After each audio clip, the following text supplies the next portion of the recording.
Cinema ലോകത്തെ വാർത്തകളും സെലിബ്രിറ്റീസിൻ്റെ വിശേഷങ്ങളും ഉടനടി അറിയാൻ മലയാളി ലൈഫ് സബ്സ്ക്രൈബ് ചെയ്യൂ. ഒപ്പം അടുത്തുള്ള ബെൽ ബട്ടൺ കൂടി ക്ലിക്ക് ചെയ്താൽ ഞങ്ങൾ വീഡിയോ അപ്ലോഡ് ചെയ്യുന്ന ഉടനെ നിങ്ങൾക്ക് നോട്ടിഫിക്കേഷൻ ലഭിക്കും. ക്യാമ്പസ് ചിത്രങ്ങളിൽ ഇന്നും മലയാളികൾക്ക് മറക്കാനാകാത്ത ചിത്രമാണ് ക്ലാസ്മേറ്റ്സ്. ചിത്രത്തിലെ ഓരോ കഥാപാത്രത്തെയും ഇന്നും സിനിമാ ആരാധകർ ഓർത്തിരിക്കുന്നുണ്ട്. ചിത്രത്തിൽ പൃഥ്വിരാജിന്റെ നായികയായിട്ടാണ് കാവ്യ എത്തിയത്. സിനിമയിൽ നിന്നും കാവ്യ ആദ്യം പിന്മാറിയ സംഭവത്തെക്കുറിച്ച് ലാൽ ജോസ് വെളിപ്പെടുത്തിയിരിക്കുകയാണ്. ഒരു കാലത്ത് സ്കൂളുകളിലും കോളേജുകളിലും വലിയ തരംഗമാണ് ക്ലാസ്മേറ്റ് സിനിമ ഉണ്ടാക്കിയത്. ചിത്രത്തിലെ ഓരോ പാട്ടും കോളേജുകളിൽ ഓളമുണ്ടാക്കിയിരുന്നു. സൗഹൃദവും പ്രണയവും പറഞ്ഞ ചിത്രം ഇന്നും സിനിമാ പ്രേമികൾ മറന്നിട്ടില്ല. അത്രത്തോളം കോളേജ് ക്യാമ്പസിനെയും സൗഹൃദത്തെയും വരച്ചുകാട്ടിയ മറ്റൊരു ചിത്രവും പാട്ടുകളും ഉണ്ടായിട്ടില്ല എന്ന് തന്നെ പറയാം. പിന്നീട് കോളേജ് ക്യാമ്പസുകളിലും സ്കൂളുകളിലുമെല്ലാം പൂർവ്വ വിദ്യാർത്ഥികളുടെ ഒത്തുകൂടലിന് ചിത്രം വഴിയൊരുക്കുകയും ചെയ്തിരുന്നു.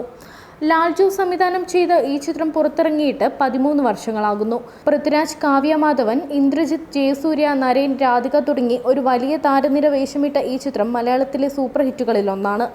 ജെയിംസ് ആൽബർട്ട് ആയിരുന്നു ക്ലാസ്മേറ്റ്സിന്റെ തിരക്കഥ ഒരുക്കിയത്. തന്റെ കരിയറിലെ ഏറ്റവും മികച്ച ചിത്രങ്ങളിലൊന്നാണ് ക്ലാസ്മേറ്റ്സ് എന്നാണ് ലാൽ ജോസ് പറയുന്നത്. ചിത്രം റിലീസായി 13 വർഷം പിന്നിടുമ്പോൾ ചിത്രത്തിലെ രസകരമായ ഓർമ്മകളും അദ്ദേഹം പങ്കുവയ്ക്കുന്നുണ്ട്.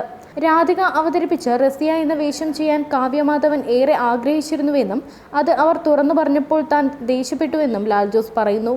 ഒരു മാധ്യമത്തിനു നൽകിയ അഭിമുഖത്തിലാണ് ലാൽ ജോസ് സംഭവം വെളിപ്പെടുത്തിയത്. ഷൂട്ടിംഗ് തുടങ്ങുന്നതിന് മുൻപ് കാവ്യ എന്നോട് ചിത്രത്തിൻ്റെ കഥ മനസ്സിലായില്ലെന്ന് പറഞ്ഞു. കഥ പറയാൻ താൻ ജെയിംസ് ആൽബർട്ടിനെ ഏൽപ്പിച്ചു. കാവ്യയും പൃഥ്വിയും നരേനും ഇന്ദ്രനും ചേർന്ന സീനാണ് തങ്ങൾ ആദ്യം പ്ലാൻ ചെയ്തത്. എന്നാൽ ഷൂട്ടിംഗ് തുടങ്ങാറായപ്പോൾ കാവ്യയെ കാണാനില്ല. അതിനിടെ ജെയിംസ് ആൽബർട്ട് ഓടിയെത്തി. കഥ കേട്ടപ്പോൾ കാവ്യ വല്ലാത്ത കരച്ചിലായെന്ന് പറഞ്ഞു. കാവ്യയുടെ അടുത്ത് ചെന്ന് താൻ കാര്യം എന്താണെന്ന് തിരക്കി. താനല്ല ഈ കഥയിലെ നായികയെന്നും തനിക്ക് റസിയെ അവതരിപ്പിച്ചാൽ മതിയെന്നുമാണ് കാവ്യ കരഞ്ഞുകൊണ്ട് പറഞ്ഞത്. അതുകേട്ടപ്പോൾ തനിക്ക് ഭയങ്കരമായ ദേഷ്യം തോന്നിയെന്നും ലാൽ ജോസ് പറഞ്ഞു. കാരണം നേരത്തെ ഇമേജുള്ളയാൾ റസിയെ അവതരിപ്പിച്ചാൽ രസമുണ്ടാകില്ലെന്ന് തനിക്ക് തോന്നിയിരുന്നുവെന്നും എന്നാൽ അത് എത്ര പറഞ്ഞിട്ടും കാവ്യ മനസ്സിലാക്കുന്നുണ്ടായിരുന്നില്ലെന്നും ലാൽ ജോസ് പറയുന്നു. ഒടുവിൽ റസിയെ മാറ്റാൻ പറ്റില്ലെന്നും താരയെ അവതരിപ്പിക്കാൻ കഴിയില്ലെങ്കിൽ കാവ്യയോട് പൊയ്ക്കൊള്ളാൻ പറഞ്ഞതായും അദ്ദേഹം പറയുന്നു. അതുകൂടിയായപ്പോൾ കാവ്യ കൂടുതൽ കരയാൻ തുടങ്ങി. ഒടുവിൽ കഥയുടെ ഗൗരവം ചെറിയ ഉദാഹരണത്തോടെ ബോധ്യപ്പെടുത്തിയപ്പോൾ കാവ്യ മനസ്സിലാ മനസ്സോടെ അഭിനയിക്കാൻ തയ്യാറാവുകയായിരുന്നുവെന്നും ലാൽ ജോസ് പറയുന്നു. Entertainment Malayali life.